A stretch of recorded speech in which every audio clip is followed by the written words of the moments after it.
All right, good morning. Welcome, everyone. We're going to give everyone a minute to get here, and then we will go ahead and get started.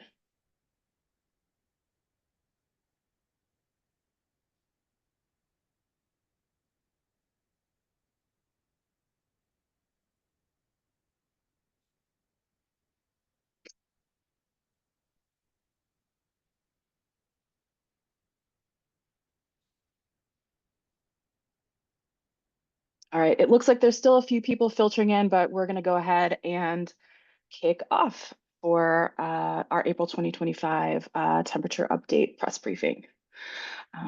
So, Robert, if you want to go ahead with the next slide. Yeah. All right, great. So again, welcome everyone. Thanks for being here with us. I'm Kristen Sisner. I'm the Executive Director of Berkeley Earth. We're very happy to have you here this morning. Before we get started with the science update and the press briefing, wanted to just give a very quick introduction to Berkeley Earth for those who may not be familiar with our work. Berkeley Earth is an independent 501c3 nonprofit. We're a research organization funded entirely through philanthropic grants and individual contributions and a small amount of earned revenue through commercial licensing and strategic partnerships. We are leaders in open source climate data. We provide timely and independent surface temperature data products, as well as air quality. And we run, as you're probably aware, a very robust communications program as well. So we really seek to keep science open. We seek to keep data open and available and accessible to the widest possible audience, while also providing meaningful insight and context into the trends driving climate and temperature changes. So today on our call, we're joined by Dr. Robert Rohde, our chief scientist, Dr. Zeke Housefather, research scientist with Berkeley Earth, and Dr. Devin Rand, also a research scientist with Berkeley Earth. So just a quick intro note. Next slide, Robert. Today, the report that we will be sharing today is based off of Berkeley Earth's high-resolution surface temperature data set. We just released a major update to this product at the end of March, bringing the resolution to a quarter degree by quarter degree. It uses machine learning to provide enhanced accuracy in complex geographies such as mountains, coastlines, and oceans. We provide off-the-shelf subsets for more than 8,000 global cities. The resolution allows us to be able to provide data at the city level that's not available in some other products. We do provide national level TMIN, TMAX subsets off the shelf as well. Custom products are available by request, and we do offer commercial licenses for this product, so do feel free to reach out if you're interested in using this in your work. So with that, again, thank you everyone for being here, and I will go ahead and pass to Robert to start the report. Welcome, everyone. So we're going to be talking about weather and climate in April of 2025. So it was the second warmest April since 1850, 1.49 C, 2 2/3 Fahrenheit above the 1850 to 1900 average of our data. A bit cooler than last year, than 2024, though overlapping in the uncertainties. And this is consistent with what was also reported by Copernicus, NOAA, and NASA in the last day. So April 2025, like most months in recent history, is warm over most of the Earth, warmer than it was in the 20th century.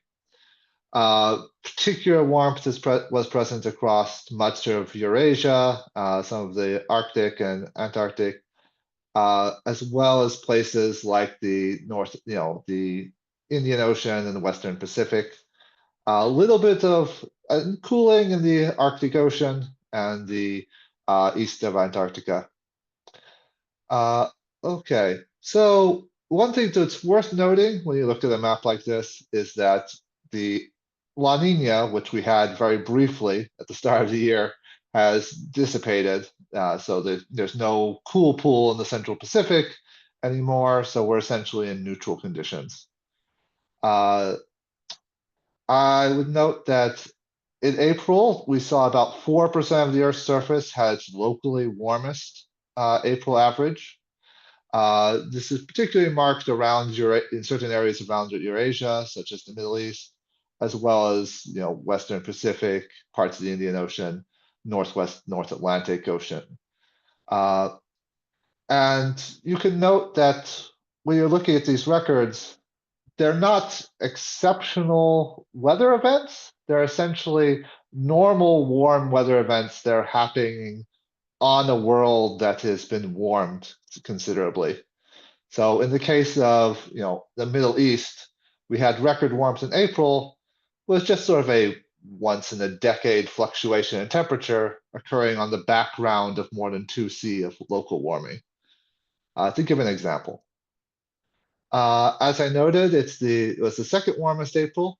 21 of the last 22 months have been greater than 1.5°C or within that uncertainty bar of 1.5°C, above the 1850 to 1900 average that serves as the sort of benchmark for pre-industrial.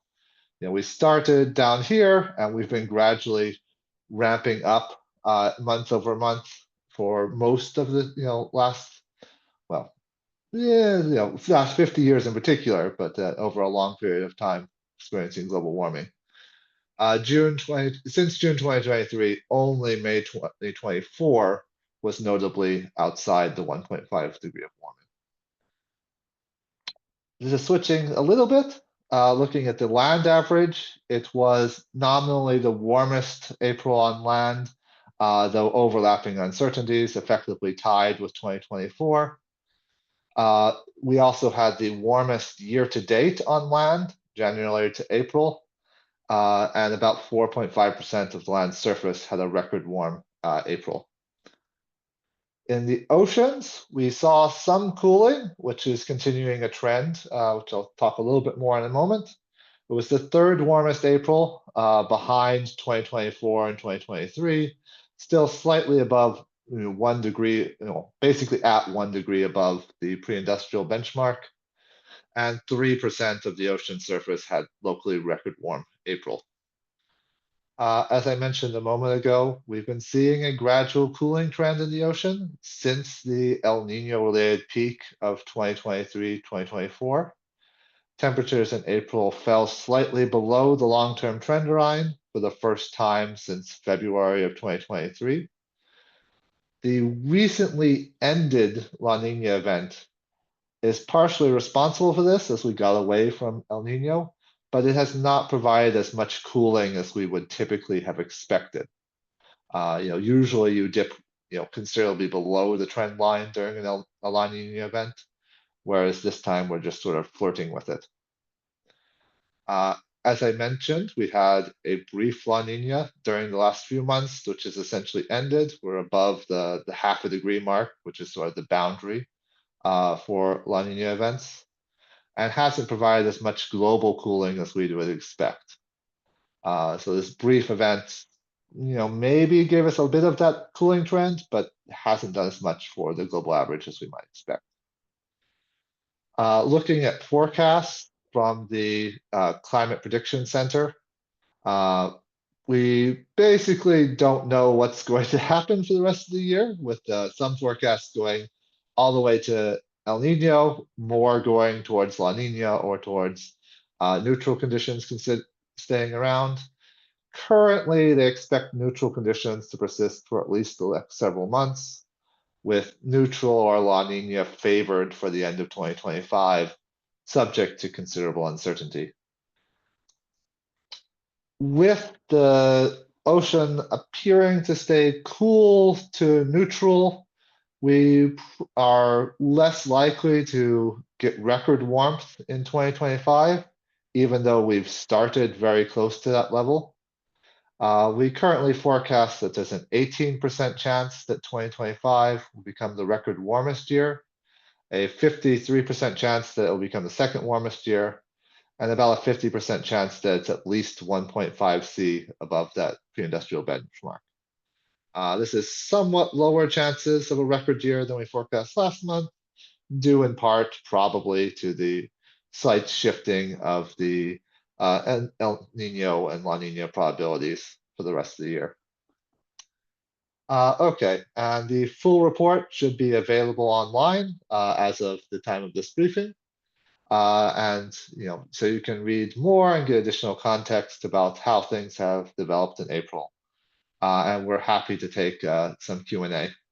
Thank you.